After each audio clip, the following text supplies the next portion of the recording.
Sportivi siciliani di penalty ben ritrovati con il consueto appuntamento settimanale dedicato al calcio dilettantistico siciliano. Nella puntata odierna, quella del mercoledì, spazio come al solito dedicato al campionato di Serie D ma anche al campionato di eccellenza. Tra poco conosceremo l'ospite della puntata odierna perché prima tutta la redazione di Penalty si stringe attorno alla famiglia Musumeci per l'improvvisa scomparsa di Stefano Musumeci, nome storico del calcio siciliano, ma soprattutto del calcio catanese.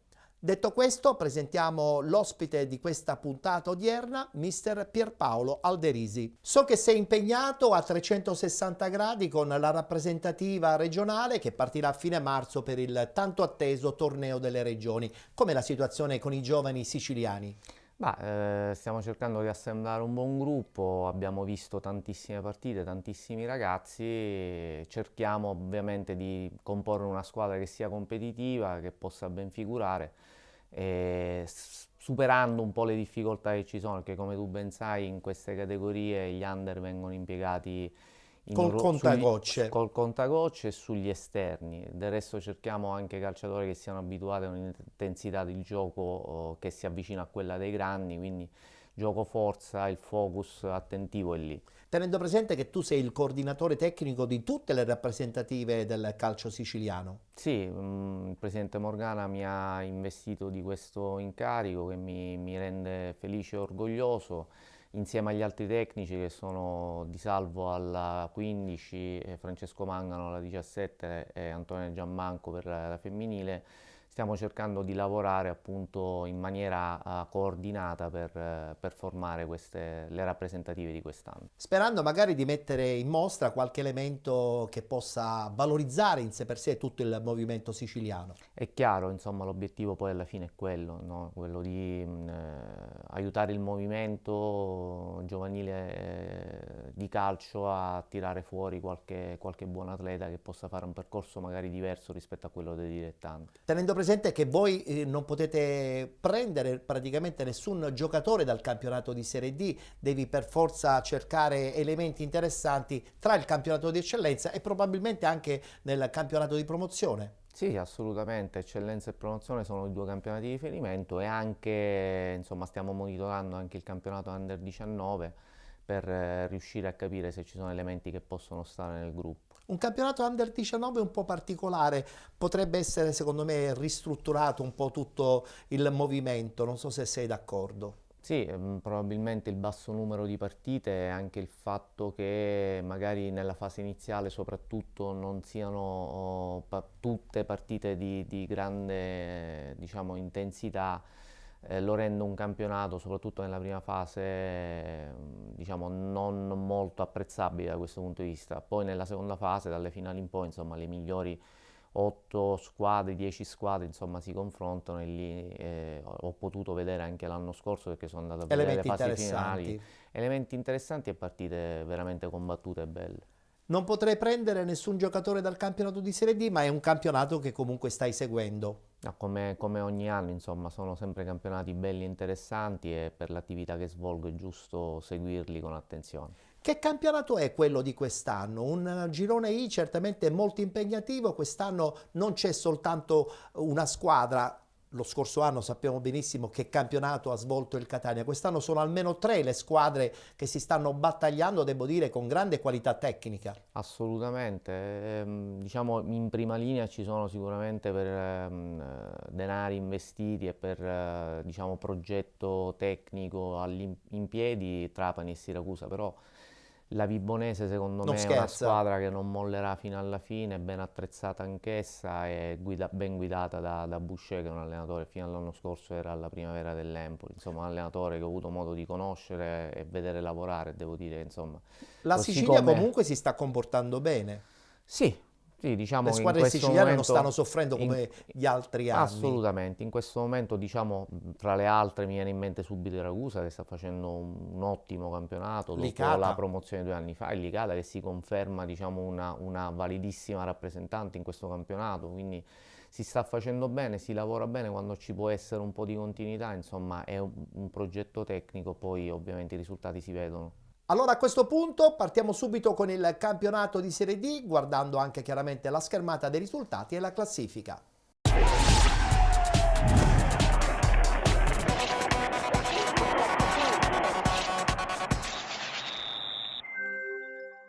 Si è giocata la 17ª giornata, guardiamo subito la schermata dei risultati. Città di Aciriale batte Canicattì 1-0, Ragusa Calcio batte Gioiese 1918 4-1, LFA Reggio Calabria batte Locri 1909 1-0, FC Trapani batte Licata 2-1, Portici batte Castrovillari 5-0, San Luca Acragas 0-0, Siracusa Vibonese Calcio 2-2, San Cataldese batte Nuove Gia Virtus 2-0. Hanno riposato Città di Sant'Agata e Real Casalnuovo. Vittoria importantissima fuori casa per la squadra del Trapani che conferma la sua leadership in questo girone I del campionato di Serie D. Al primo posto con 41 punti, con 37 Siracusa Calcio, 36 Vibonese Calcio, con 28 Real Casalnuovo, 26 punti LFA Reggio Calabria, 25 Licata Calcio e Ragusa Calcio, con 23 Città di Sant'Agata, 21 punti per Acragas, 20 punti per San Cataldese e Città di Aciriale,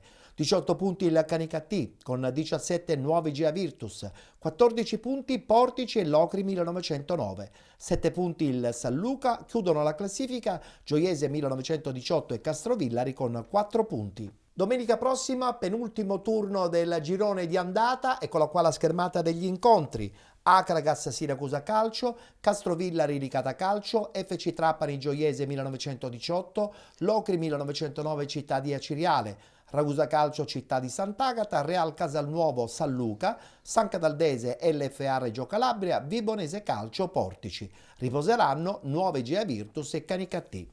Partiamo dalla Città di Aciriale che vince una partita certamente non facile contro il Canicattì, una classifica che certamente ancora non è tranquilla, però una vittoria nei confronti di una diretta inseguitrice certamente fa tanto. Sì, sì, dal cambio dell'allenatore in poi, insomma, la Cireale sta inseguendo una classifica più serena per poi vedere magari nella seconda parte dell'anno di potersi proiettare, insomma, anche in quartieri un attimino più adeguati e consoni a quello che è il suo Anche perché blasone, sin la sua qui è stata storia. una stagione abbastanza amorfa, no? Sì, diciamo, non c'è stato, quando c'è un cambio tecnico significa che ovviamente le cose per un motivo o per un altro non sono andate bene e questo ovviamente si riflette sulla classifica e adesso stanno cercando appunto di trovare una continuità con il nuovo allenatore. La squadra credo l'ho vista ed è una buona squadra, ben assemblata e costruita, quindi se riescono a trovare una continuità di risultati, magari visto che il campionato di Serie D è molto lungo, nella seconda parte dell'anno potrebbero anche affacciarsi in zona playoff. E che impressione invece ti ha fatto il Canicattì di Pidatella? Ma ha iniziato molto bene, anche trovando molti risultati utili consecutivi. Adesso in un momento un po' di flessione che credo ci possa stare, ma conoscendo Orazio e la bontà del suo lavoro, credo che quanto prima usciranno da questo momento di flessione. Certamente incide anche come al solito il fatto di non poter giocare in casa. Beh, il Canicattì è una squadra molto seguita dalla città, il calcio lì è abbastanza sentito e ovviamente non poter sfruttare insomma, appieno il fattore campo può aver avuto un'incidenza. Poc'anzi abbiamo parlato del Ragusa Calcio che sta fin qui disputando un campionato certamente molto interessante. Ignofo sta lavorando con un gruppo di ragazzi che lo seguono in maniera molto determinata. Vince una partita certamente abbordabile contro la Gioiese e questa squadra adesso viene un po' proiettata probabilmente in una posizione che nessuno si aspettava.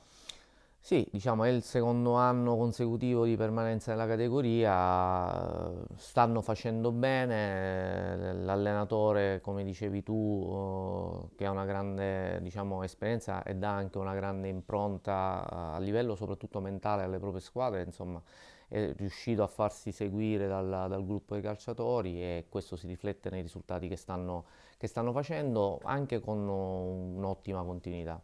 Mentre invece l'LFA Reggio Calabria ci sta un po' abituando ad un campionato troppo sali e scendi. La continuità, soprattutto nella seconda parte, probabilmente può servire al gruppo di Reggio Calabria per cercare di agganciare una posizione certamente vicina a quelle che erano le prospettive di inizio stagione. Ma al di là di quello che ovviamente si diceva rispetto a questa squadra, dobbiamo non dimenticare che la squadra è stata assemblata e costruita all'ultimo momento, molti giocatori non hanno fatto una preparazione adeguata e questo ovviamente nel girone d'andata ha inciso e continuerà a incidere fin tanto che non ci sarà un periodo di sosta un po' più lungo dove si potrà fare magari un lavoro fisico oltre che tecnico e tattico con tutto l'organico a disposizione, tenendo in considerazione il fatto che all'apertura del mercato anche lì ovviamente Reggio Calabria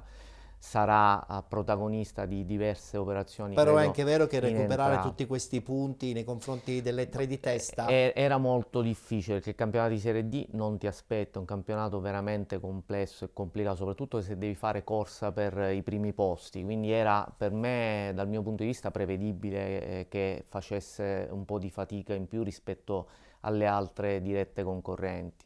E veniamo adesso al Trapani che vince una partita certamente non facile contro il Licata, 2-1 il risultato finale. Questo Trapani è veramente la squadra da battere in questo girone I? Ma questo dice al momento la classifica, è la squadra che comunque ha una sequenza di risultati utili, una continuità di rendimento diciamo maggiore. Sapevano bene all'inizio di questa partita, loro affrontavano una partita difficile, la Licata è in campo tosto ovviamente, però sapevano anche che c'era lo scontro diretto dall'altra parte, c'era Siracusa e Vibonese e chiaramente per loro questa vittoria così pesante rappresenta uno spartiacque perché adesso qualche punto di vantaggio in più sulla seconda lo hanno Adesso accumulato sono 4 e i adesso punti. può iniziare una vera e propria scappata, una vera e propria fuga, ecco, perché i punti di distacco cominciano a essere interessanti per loro e quindi da questo momento in poi ovviamente sta tutto nelle loro mani e nella capacità di continuare a giocare le partite per cercare di vincerne il più possibile e arrivare a fine Anche se stagione in insomma testa. Torrisi viene un po' bistrattato dalla stampa locale, no? Sul fatto che non ha un grande gioco, che insomma tanta fortuna ha accompagnato il percorso del Trapani sin qui. Io credo che insomma questa denuncia da parte della stampa sia No, io sbagliata. credo che sia anche ingiusta perché alla fine, insomma, il Trapani, così come il Siracusa, sono società che, come ha fatto il Catania l'anno scorso, sono società di transizione in questo torneo. Quindi quello che il Trapani e il mister Torrisi devono fare è cercare di vincere quante più partite Infatti possibile. lo ha detto Lo proprio 7 giorni dicevamo, fa. lo dicevamo del Catania l'anno scorso, voglio dire, alla fine, insomma, credo che il percorso che stia facendo la squadra sia un percorso che, se continuerà ad essere questo, potrà portare il Trapani alla conquista di un risultato tecnico importantissimo, ovvero la promozione fra i professionisti. Guardiamoci il servizio, vittoria proprio per la squadra di Torrisi, 2-1 al Licata contro il Licata e sentiremo anche le interviste post partita.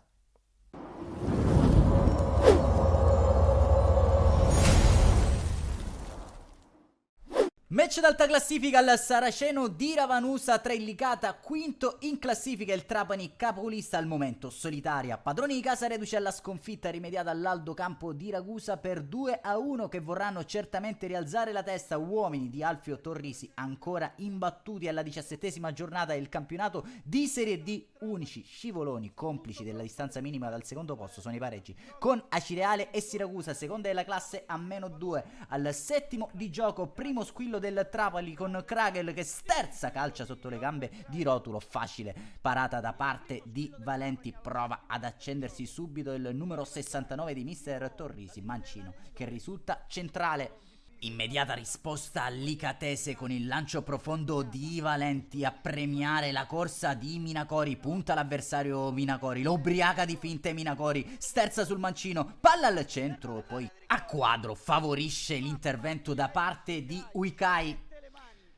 Gara che scorre via piacevolmente al Saraceno di Ravanusa con l'imbeccata per il taglio profondo di Mascari. La bordata termina sull'esterno della rete al minuto 20. Altra occasionissima per gli uomini di Alfio Torrisi. Qui Mascari scappa via al diretto marcatore, carica il destro a salve in questa occasione. 7 minuti più tardi Oliver Kragel dai 25 metri circa arma il suo pregevole mancino, va sulla barriera Kragel all'incrocio per il vantaggio Granata, firma l'8º centro in campionato con la specialità della casa, il numero 69 mister Alfio Torrisi. Anche in Serie D non perde il vizio e buca i guantoni di Valenti. Immediata risposta all'Icatese con Rotulo, pallone che premia il taglio di Saito, incornata imperiosa, buca i guantoni di Uikai per l'1-1 di giornata. Ha segnato il classe 2004 Leonardo Saito, perfettamente assistito da Riccardo Rotulo, tra i migliori interpreti del ruolo nel girone I di Serie D. Palla liftata per la frustata di testa di Saito,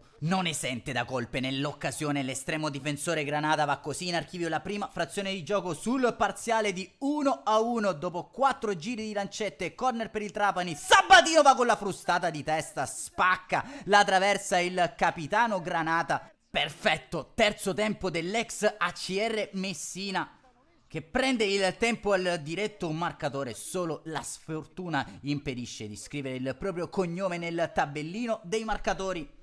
Trapani che si affida per lo più ai calci piazzati al 65esimo, angolo battuto da Kragel. Sabatino fa da torre per Ba che sotto misura riporta in vantaggio i Granata. 1-2 al Saraceno di Ravanusa. La firma è quella di Racine Ba, perfettamente assistito da Sabatino. Il solito corner di Oliver Kragel, lo strapotere fisico del centrale difensivo di mister Torrisi, la freddezza di Racine Ba che si fa trovare nel posto giusto al momento giusto. Ancora Trapani pericoloso su calcio piazzato, questo è di fatto un corner ravvicinato nel cuore dell'area di rigore sul secondo palo, ci prova Palermo. Valenti è ben appostato al quinto e ultimo minuto di recupero sugli sviluppi di una rimessa laterale filtrante. L'ex di giornata Samaché per Sbrissa che scarica la conclusione, si fa trovare pronto Valenti. Questa l'ultima emozione della sfida del Saraceno. Non basta un'ottima prestazione agli uomini di mister Pippo Romano per portare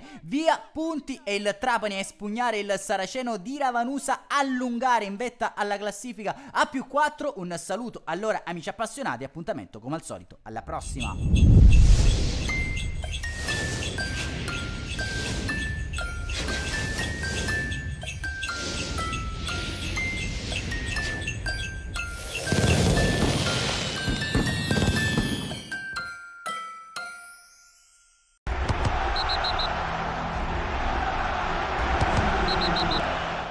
Sapevamo che era complicato perché loro, come ho detto più volte, difendevano con 10 giocatori sotto palla, con le due punte che provavano a schermare il play e giocare su difensori centrali, con due linee, una da 5 e una da 3 nella nostra metà campo. Non era facile trovare spazi. La squadra ha avuto un ottimo palleggio, ha avuto anche qualche situazione importante nel primo tempo per fare gol, l'abbiamo fatto poi sul calcio piazzato.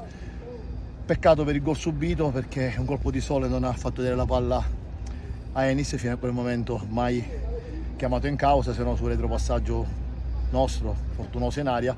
Però la squadra ha avuto pazienza, ha palleggiato bene, ha dominato nella metà campo avversaria tutto il primo tempo e sono molto soddisfatto. Il gol ci ha un po' spezzato le gambe, siamo negli spogliatoi consapevoli che avevamo solo un obiettivo oggi, quello di vincere, perché eravamo chiamati a farlo ed era difficile, però era alla nostra portata.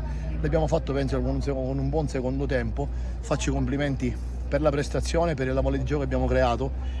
Peccato perché abbiamo avuto 3-4 occasioni e potevamo chiuderla la partita, non siamo stati forse al punto così tanto cattivi, abbiamo perso Mascari per infortunio, Bano stava benissimo, ha giocato con un antidolorifico, non eravamo nelle migliori condizioni, però anche oggi grazie al nostro presidente che attraverso la videochiamata ci ha dato una carica importantissima per questa partita, e questa è una vittoria che lui non è potuto venire, ma tutta la squadra la dedica sicuramente a lui, quindi siamo soddisfattissimi di quello che abbiamo fatto e andiamo avanti per la nostra strada, consapevoli che oggi era una ghiotta occasione, perché sapevamo che potevamo prendere punti una delle due, a quanto pare ne abbiamo prese tutte e due, quindi ci godiamo questo primo posto, iniziamo ad allungare, però adesso testa subito a martedì, dove inizia un'altra settimana che ci aspetta una partita sicuramente complicata, perché poi bisogna lavorare anche sull'aspetto psicologico. Noi abbiamo fatto il nostro, abbiamo fatto una grande partita, credo ovviamente pigliamo un gol stupido, diciamo, che è un rimbalzo, noi dominiamo tutta la partita, come tutte le partite ovviamente è difficile fare gol sempre contro una squadra che sta con il pullman avanti alla porta. Oggi l'abbiamo sbloccato con la punizione e dopo anche con un calcio d'angolo, che ho sentito che non siamo bravi a battere gli angoli, quindi oggi l'abbiamo fatto, quindi anche lì abbiamo sentito un po' di gente, noi facciamo il nostro, cioè io sono solo felice con la squadra, abbiamo vinto di nuovo e dobbiamo vedere avanti. Non dobbiamo guardare gli altri, noi siamo avanti, non ci deve fregare niente di Siracusa, Vibonese o tutti gli altri come si chiamano. Noi abbiamo il nostro percorso, noi facciamo le nostre vittorie e alla fine loro possono vincere quando ne vogliono, se vinciamo noi. Quindi a me non mi importa tanto l'altro, ovviamente ci fa comodo che quando succede un domani un sbaglio nostro, ma ovviamente non vogliamo avere un sbaglio, quindi noi facciamo il nostro e vediamo solo a noi.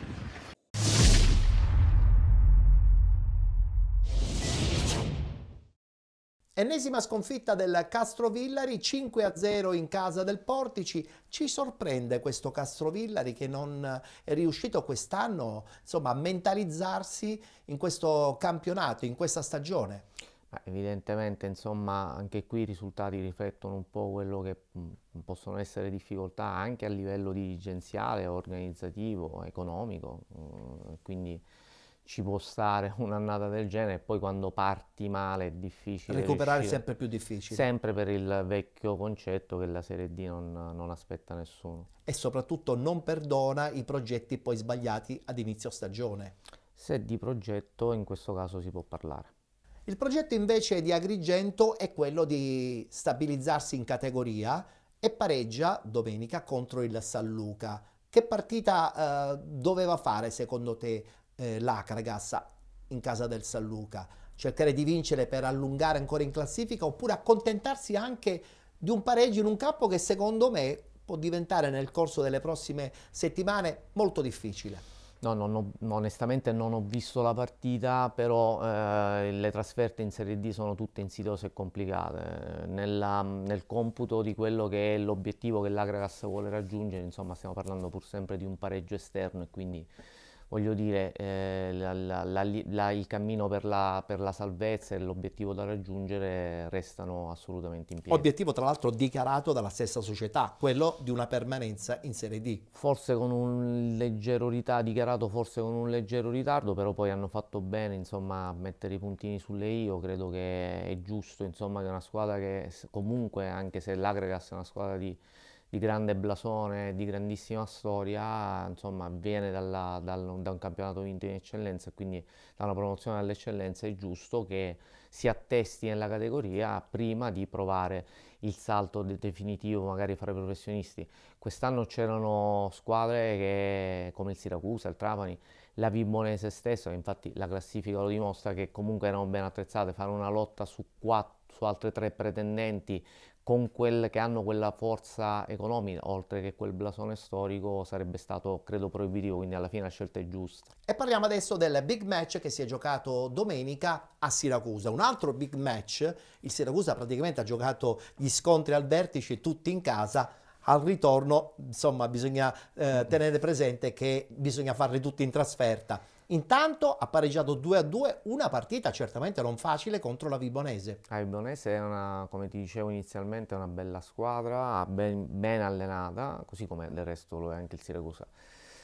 Tu sottolinei il fatto che il Siracusa ha affrontato i 2 scontri diretti fino a questo momento, entrambi in casa, non riuscendoli magari a vincere, comunque sono partite ovviamente molto difficili.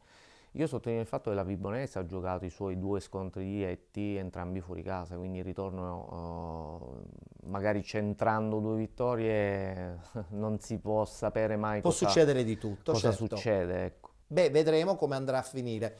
Per intanto ci guardiamo il servizio, pareggio 2-2 tra Siracusa e Vibonese.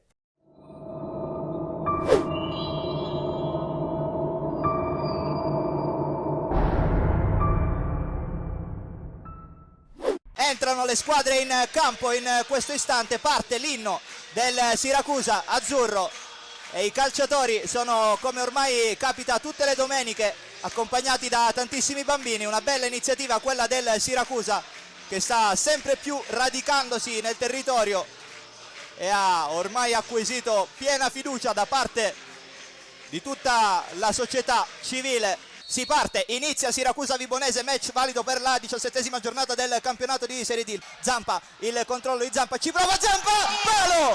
Incredibile, Siracusa a un passo dal vantaggio quando siamo all'11° di gioco. Il controllo di Terranova, 1 contro 1 con Sus, appoggia all'indietro il Mancino, può andare in 2 contro 1 la Vibonese, tutto solo il numero 99 Ciotti, il servizio per il numero 10 Convitto e c'è il vantaggio della Vibonese, un contropiede micidiale da parte della formazione calabrese. 1-0 in favore della Vibonese, che qui però sbaglia l'uscita, ne approfitta il Siracusa. Maggio!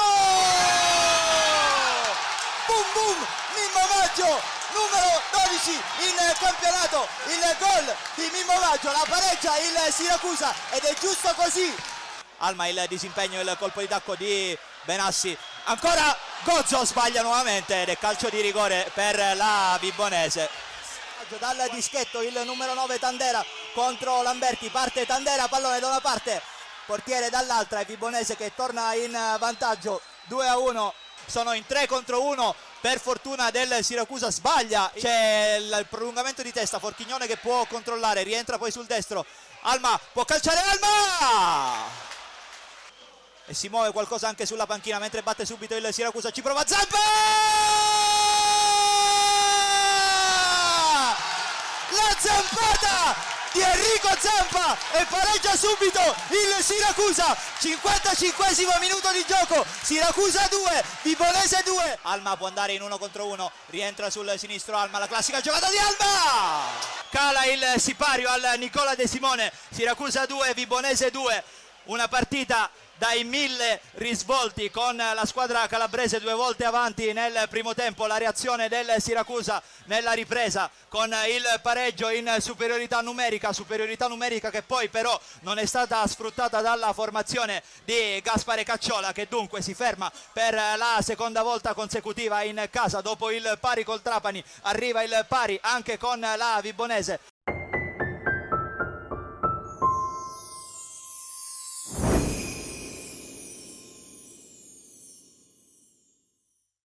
E chiudiamo il tabellino del campionato di Serie D con questa sconfitta interna della Nuova Egea Virtus. Un campanellino d'allarme secondo me per Di Gaetano. Probabilmente le aspettative all'arrivo di Di Gaetano magari erano un attimino diverse. La squadra da qualche settimana sta incontrando delle difficoltà e insomma credo che si stia aspettando anche lì il mercato di riparazione per... Tra l'altro sono arrivate anche le dimissioni di Bottari, il direttore sportivo. E questo insomma ci lascia pensare che l'ambiente non sia in questo momento molto sereno, cosa che ovviamente non aiuta neanche la squadra. La campagna acquisti potrebbe risolvere qualche problemuccio? Se fatta con criterio, andando a intervenire sui, diciamo, punti chiave, sicuramente sì, ma questo vale per qualsiasi squadra. Però bisogna fare anche degli investimenti economici, perché poi dopo i giocatori importanti che ti servono per risollevare la stagione costano. Ovviamente, così come è altrettanto ovvio che la permanenza della categoria per la Ligia Virtus è di fondamentale importanza in chiave futura. Complimenti dunque alla San Cataldese, che si è ripresa, devo dire, alla grande dopo le dimissioni di Infantino. Io credo che ci siano i presupposti per parlare comunque di una stagione in questo momento sin qui positiva. Fino a questo momento, insomma, la crisi è venuta subito, insomma, nelle prime giornate, quindi c'è stato tutto il il tempo da lì fino ad ora per risistemare un pochino la situazione. Adesso la San Caldese insomma è una squadra che in questo campionato sta facendo bene, possiamo dirlo, e sicuramente se anche lì si indovinerà qualche giocatore in entrata nel mercato, potrebbe migliorare ulteriormente nel tempo la propria classifica. Guardiamoci il servizio. San Cataldese batte Nuova Igea Virtus 2-0.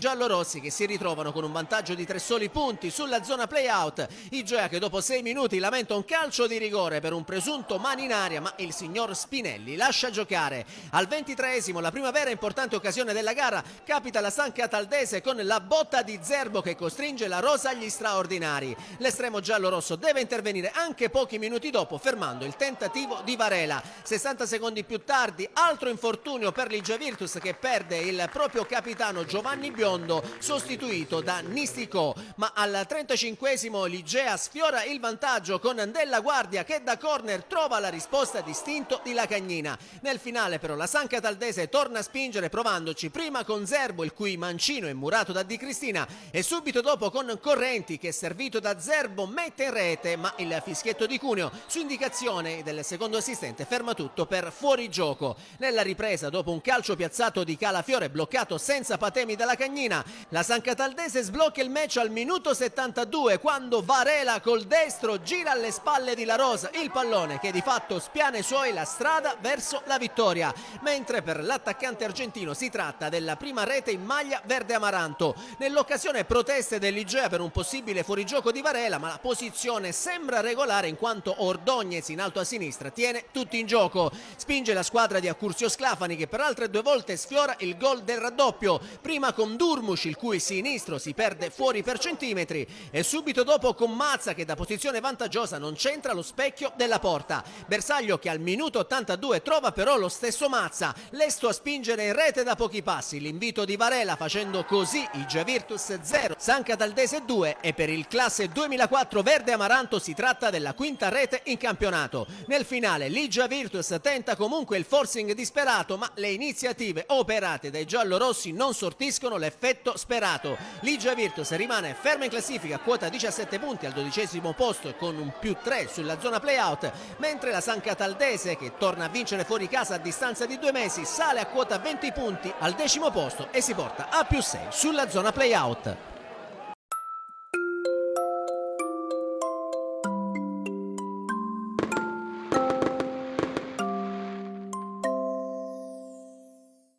Abbiamo dunque capito che sono 3 le squadre che cercheranno di vincere questo girone I del campionato di Serie D. Pierpaolo, dacci a questo punto un tuo pronostico secco, siamo già quasi a metà della stagione, orientativamente qualche preferenza da parte tua ci sarà sicuramente. No, preferenze no, insomma, apprezzo, come ti dicevo, la Vibonese perché so da chi è guidato, ho potuto conoscere e apprezzare il lavoro che fa sul campo, avendolo seguito con la Primavera dell'Empoli, so che è un ottimo allenatore, poi il presidente Caff, insomma, a me personalmente fa sempre molta simpatia. Sia Alfio Torisi che Gaspare Cacciola sono 2 amici e 2 ottimi allenatori, per cui devo dire che non ho preferenze. Ovviamente ti dico soltanto che vorrei che vincesse il girone una squadra siciliana, questo Giusto, sì, giusto. però non mi fare sbilanciare oltre. Dobbiamo rimandare perché... tutto al prossimo anno allora. Sì, però sarà una bella lotta a 3, ecco, questo sì, perché sono 3 belle squadre, ognuna con la propria identità, e insomma sarà bello vedere questa lotta al vertice fino alla fine. Volevo dirti anche che a 28 punti c'è il Real Casalnuovo, certamente impensabile un aggancio al trio di testa, però volevo sottolineare la tranquillità dell'ambiente che comunque sta dando i suoi frutti. Ma assolutamente, insomma, anche lì poi non puoi sapere se non potrebbe inserirsi. Certo, il distacco di punti in questo momento c'è, però è una realtà che sta facendo bene, sulle ali dell'entusiasmo non si sa mai cosa può succedere anche lì. Anche perché hanno questo Reginaldo ultra quarantenne che insomma fa tanti gol importanti. Dico, la storia della Serie D è piena di grandi calciatori un po' in là con gli anni che hanno fatto no bene di più per le società in cui hanno militato, per cui insomma Ci sta pure. assolutamente. Adesso ci fermiamo, abbiamo la pausa pubblicitaria, tra poco rientreremo in studio e parleremo chiaramente dei 2 gironi del campionato di eccellenza. Non andate via, a tra poco.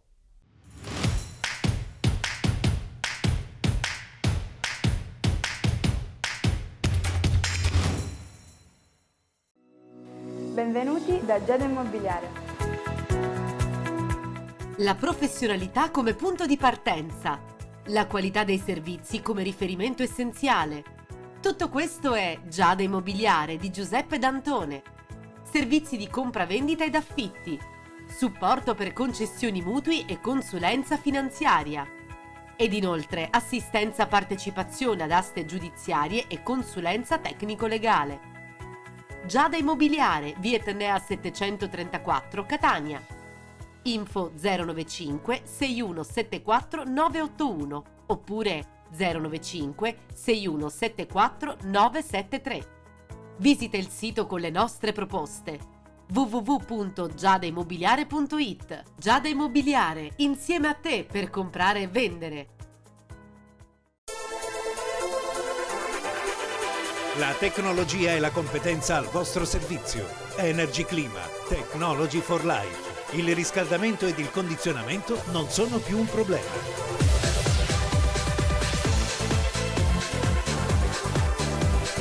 Da Energy Clima, servizio, qualità ed efficienza nel montaggio e smontaggio. Ed inoltre smaltimento del vostro vecchio impianto. Energy Clima, soluzioni uniche per il riscaldamento solare e fotovoltaico. Da Energy Clima, le marche più prestigiose del settore. Climatizzazione Fujitsu, Hisense, Baxi, Mitsui, Toshiba, Clivet. Energy Clima, assistenza completa, dalla manutenzione al bollino di verifica della vostra caldaia.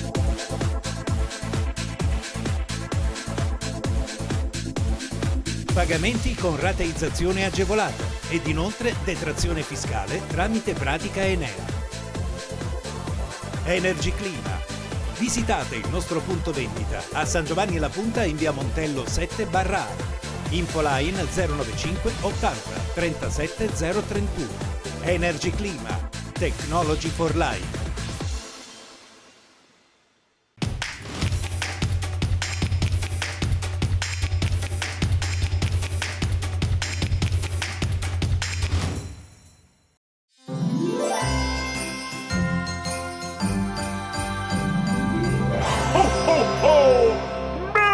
Christmas! Di nuovo insieme, telespettatori di Penalty, tutto il calcio di cui il calcio vero non parla mai. Seconda parte, sempre in compagnia di mister Pierpaolo Alderisi. 2 gironi del campionato di eccellenza che quest'anno ci stanno dando delle belle soddisfazioni. C'è gioco, ci sono società che ambiscono, ci sono tanti ragazzi che si stanno mettendo in mostra e poi insomma tu sei il coordinatore delle rappresentative, quindi devi per forza pescare soprattutto nel campionato di eccellenza. Sì, anche in quello di promozione, come ti dicevo, sono 2 bei campionati, insomma già si incomincia a delineare una classifica con alcune squadre magari più protagoniste di altre in ottica di punti guadagnati, però sono due bei gironi, ecco, abbastanza equilibrati. E partiamo subito con il girone A.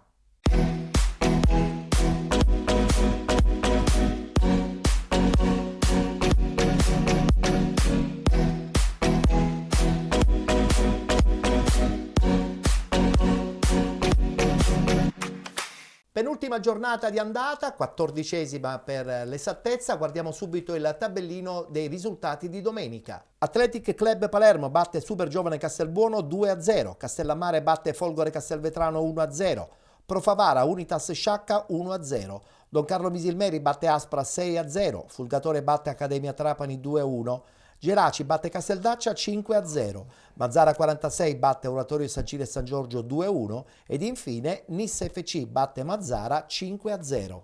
Continua la marcia vincente di Nicola Terranova, ancora imbattuto in questo girone A del campionato di eccellenza. La sua squadra attualmente è al primo posto con 40 punti, con 34 il Pro Favara, 33 Mazara 46, 22 Castellammare, 21 punti Super Giovane Castelbuono, con 19 Unitas Sciacca ed Athletic Club Palermo, 18 punti il Geraci, 16 punti Oratorio Sancire San Giorgio e Folgore Castelvetrano, con 15 la Don Carlo Misilmeri e l'Accademia Trapani, 14 Casteldaccia, 9 punti per il Fulgatore, 8 il Mazzara, chiude la classifica con 7 punti l'Aspra. Direi di partire da questo Pro Favara, vince un po' soffrendo contro l'Unitas Sciacca, però porta a casa 3 punti che sono fondamentali per la sua classifica, nella speranza che prima o poi questa Nissa di Terranova perda qualche colpo. Che è una cosa, ritengo, avendola vista, abbastanza difficile, perché è una squadra solida, forte in ogni reparto, ben organizzata, con giocatori importanti per la categoria. Devo dire insomma che già a questi 6 punti di vantaggio, che voglio dire sono colmabili, non è una distanza abissale, però già ti fanno capire anche il ruolino di marcia che sta seguendo questa squadra. Pro Favara peraltro che non è stata sempre continua nei risultati, e se consideriamo che la diretta concorrente della Nissa è proprio la Pro Favara, insomma questo ti dà la dimensione di come già la Nissa abbia... Esiste un gradino di differenza. Secondo me da un punto di vista tecnico, la composizione dell'organico sì, e già la Nissa è in proiezione fuga, ecco, perché ha questa possibilità in questo momento, e secondo me sta recitando bene il ruolo della lepre. Come hai visto l'arrivo di Galfano sulla panchina dell'Unitas Sciacca? Dico, ogni allenatore che si insedia a metà stagione deve avere anche lui un tempo di adattamento fisiologico, per cui già non era una squadra, si è cambiato l'allenatore, ne ha cambiati il terzo, 2. E quindi sicuramente non era una squadra, diciamo, che godeva di ottima salute prima dell'arrivo di Galfano. Galfano è un tecnico che ama lavorare con i propri giocatori, ha bisogno di un percorso di tempo, uno spazio di tempo importante per riuscire a fare in modo che la propria squadra metta in pratica il suo diktat. Guardiamoci le interviste post partita su questa vittoria proprio del Pro Favara 1-0 contro l'Unitas Sciacca.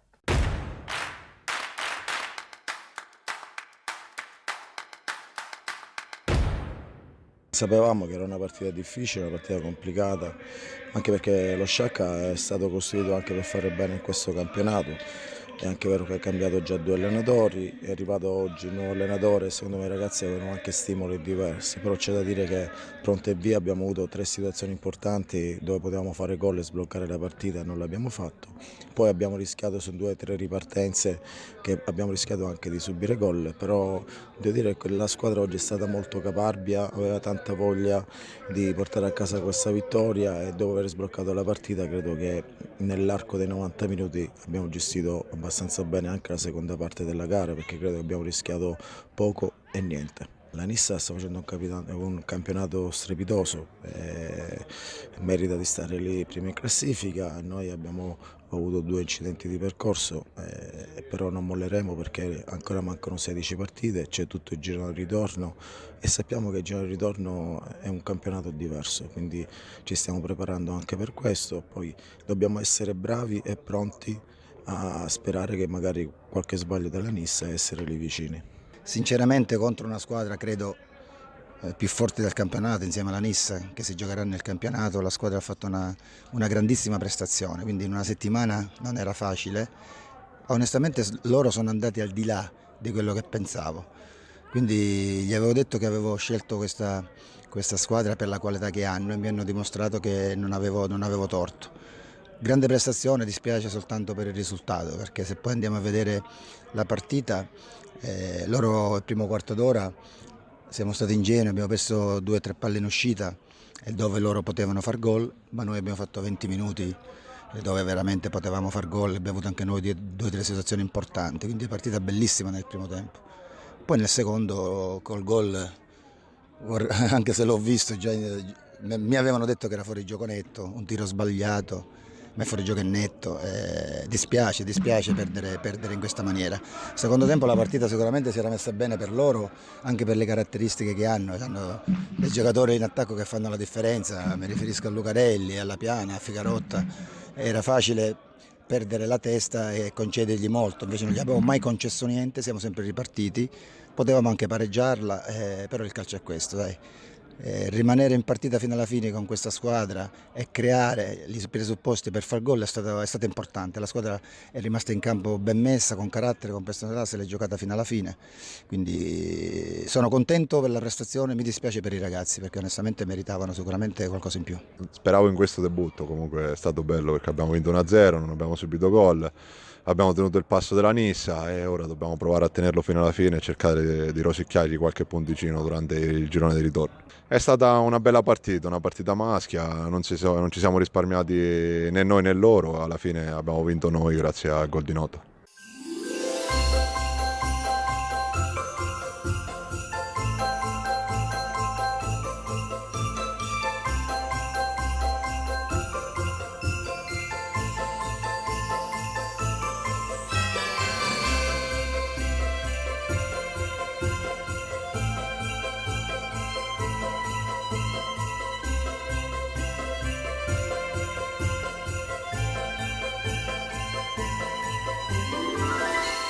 Merry Christmas and a Happy New Year! E chiudiamo questo girone A del campionato di eccellenza parlando proprio di questa Nissa di Terranova. Cosa dobbiamo aggiungere in più? Poco. Poco e niente, insomma, è una squadra, come ti dicevo, solida, che va molto va sul concreto, sta è una vincendo squadra le che partite. è organizzabile anche per la prossima stagione? Cioè, è un'intelaiatura che può giocare anche in Serie D, secondo te? Le categorie esistono per un motivo, la Serie D ha ritmi e intensità diverse da quelle dell'eccellenza, così come l'eccellenza le ha diverse da quella della promozione, quindi credo che ogni campionato e ogni categoria ovviamente faccia storia a sé. Il girone A dell'eccellenza ha fino a questo momento il suo padrone. Detto questo, possiamo chiudere dunque con il girone A e parlare del girone B.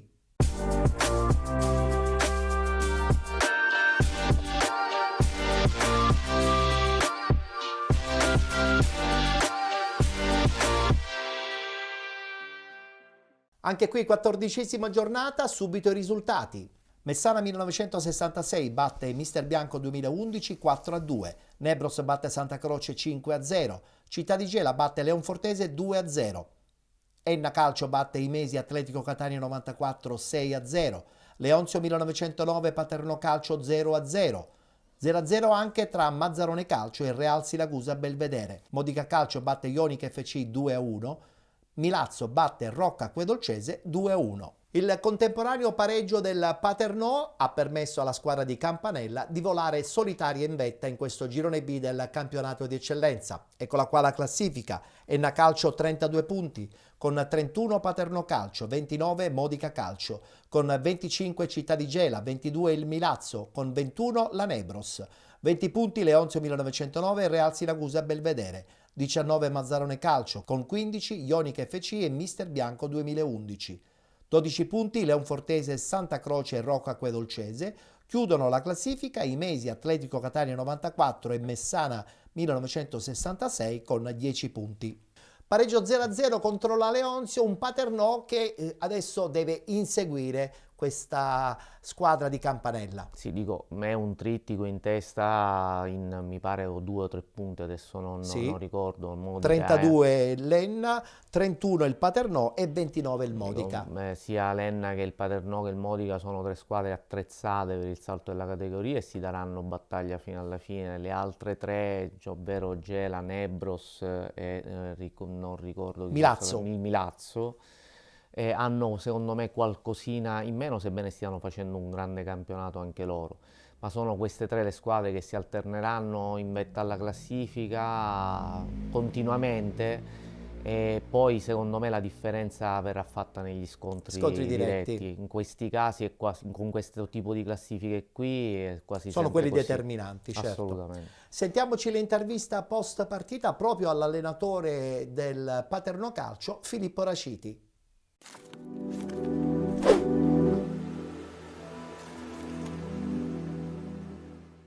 Sì, usciamo con un pareggio in una gara che già sapevamo che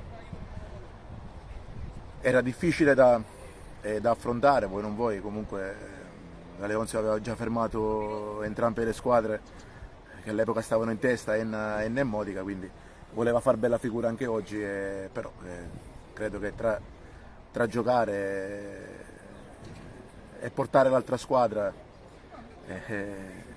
ad innervosirsi, comunque ce ne passa, però credo che alla fine il pareggio in un campo del genere è un buonissimo punto, anche per come è andata la partita. Il primo tempo potevamo tranquillamente passare in vantaggio, anzi potevamo pure cercare qualcosina in più, perché abbiamo tenuto il campo per tutti i 45 minuti giocando in a metà campo avversaria. Abbiamo fatto tutto quello che dovevamo fare, però poi alla fine quando sai, hai una terna insicura magari su certe decisioni, su magari gestione della partita, ti porta comunque ad innervosirti e succede questo, però alla fine dobbiamo solo rimboccarci le maniche, è stato un po' un pareggio, non abbiamo perso, siamo usciti da un campo difficile, però sicuramente potevamo fare di più al primo tempo, ma alla fine ci prendiamo il punto.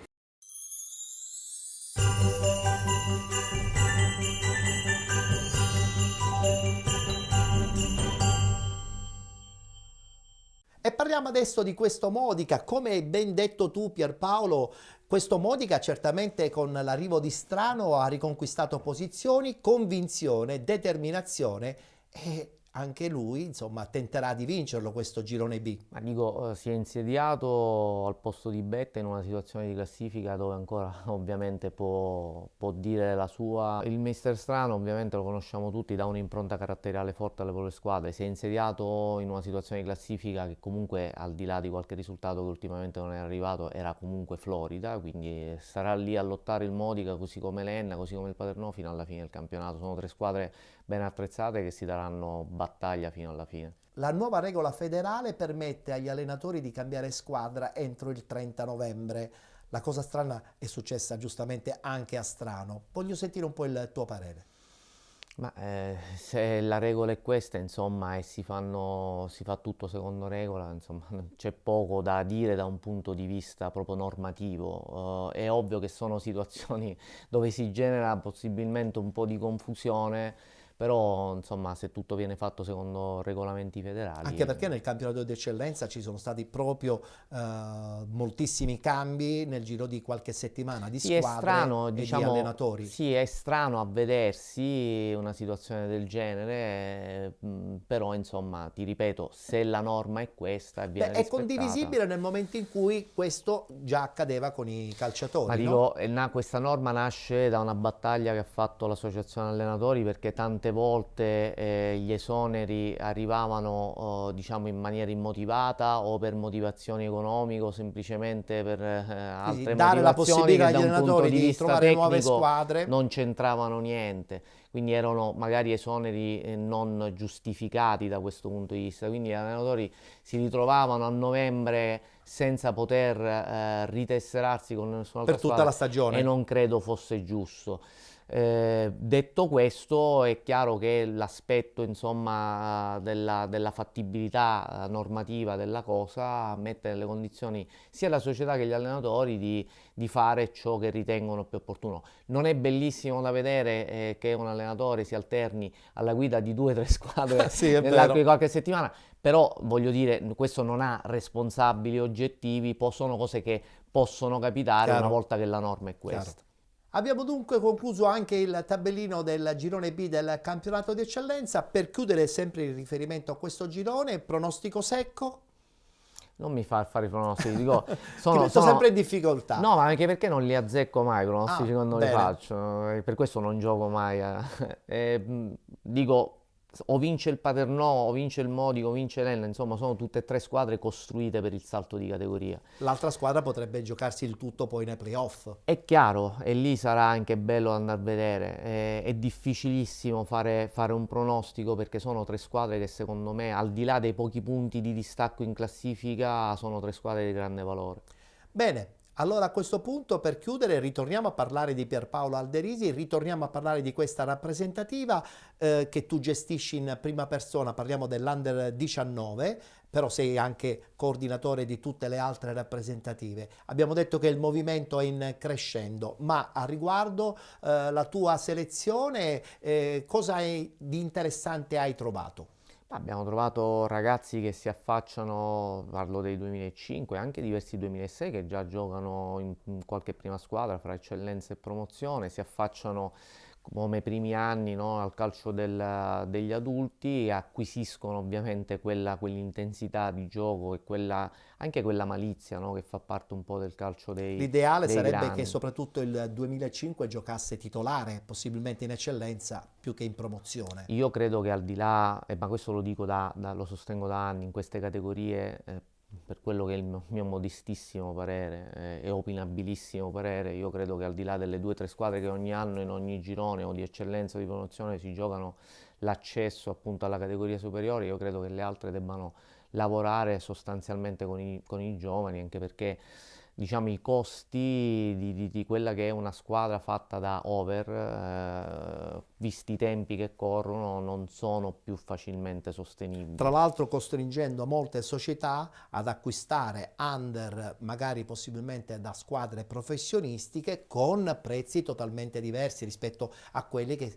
si possono tranquillamente spendere nel contesto regionale. È ovvio che è un modo di vedere il calcio completamente diverso, ma io credo che si stia andando, e credo, e aggiungo anche finalmente, verso questa direzione. Ci sono molte società in eccellenza, così come altre in promozione, che lavorano, devo dire, abbastanza bene con i giovani, hanno capito che il futuro è per forza questo. Lo si dice da 30 anni che il futuro del calcio sono i giovani, poi si è fatto credo veramente poco per loro. Molto poco. E adesso si è capito che costruire un'intelaiatura di squadra composta da molti giovani, con qualche giocatore d'esperienza per carità, può essere, se non devi vincere il campionato ma devi rimanere nella tua categoria, può essere una strada percorribile che può dare dei frutti a lungo termine. Anche se però quando dobbiamo parlare di strade percorribili dobbiamo anche sottolineare che molte società, soprattutto a livello professionistico, nei settori giovanili hanno pochi italiani e molti stranieri. L'anno scorso il Lecce vinse il titolo italiano primavera con un 11 di base che era composto credo per 9 o 10 undicesimi addirittura da giocatori stranieri. Anche qui la norma lo consente, ma al di là del discorso... Bisogna rivederla però, questo è un punto insomma su cui potremmo discutere, ma poi al di là della norma, di quello che dice la norma, c'è poi anche il fatto che chi lavora nel calcio a qualsiasi titolo, credo che al di là degli interessi personali dovrebbe anche cercare di garantire una continuità e un futuro al movimento. Sicuramente questa strada non lo garantisce e anzi lo ostacola, quindi dal mio punto di vista, sempre opinabilissimo, questa è una strada che onestamente al movimento calcio in Italia porta veramente poco. Allora, noi ti ringraziamo, ti auguriamo un buon lavoro, perché so che i prossimi mesi saranno super impegnativi per selezionare questi 22 che partiranno con voi? Sono 20. Ah, 20, quindi è ancora più stretta la rosa e quindi la selezione diventa ancora sempre più problematica. Esatto. Un in bocca al lupo anche a tutto il tuo staff che insomma ti segue, perché so che insomma andare a pescare ragazzi in tanti campi è sempre molto difficile. È molto faticoso e devo purtroppo dire che tante volte questo lavoro non viene, diciamo, sviscerato, non si conosce, però insomma viene fatto con grandissimo impegno, non soltanto ovviamente io sono l'ultima ruota, ma anche da parte di tutti i collaboratori tecnici che ruotano attorno a tutte le rappresentative, un lavoro impegnativo che viene fatto con grande passione e professionalità. In bocca al lupo per Paolo. Crepi e grazie a voi. Magari possibilmente ci rivedremo poi ad aprile, magari con una bella vittoria al torneo delle regioni. quello ce lo auguriamo tutti, insieme al fatto di riuscire a portare all'attenzione qualche ragazzo che ha talento. Bene, grazie per Paolo. Grazie a voi, alla prossima. Noi chiudiamo qui la puntata odierna di Penalty, grazie per essere stati con noi, ci vedremo chiaramente la settimana prossima per parlare ancora di calcio dilettantistico siciliano. Vi voglio anche ricordare che domani sul canale 19 di TVM Palermo ci rivedremo per parlare in quell'occasione del campionato di promozione e anche del campionato di prima categoria. Grazie per essere stati con noi e appuntamento alla prossima.